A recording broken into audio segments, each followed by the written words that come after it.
腕が鈍ったな。高校行く金が欲しくて。すみません。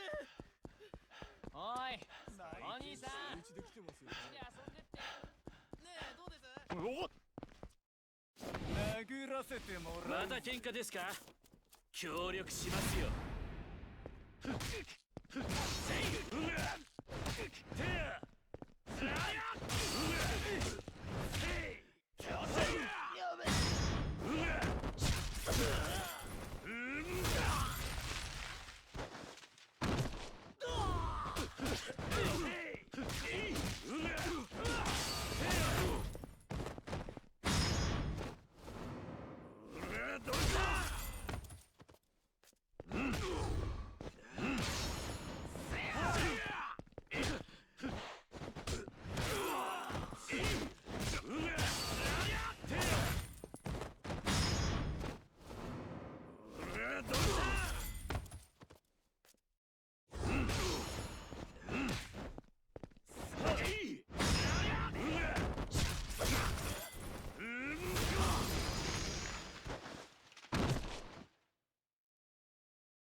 マジで勘弁してください。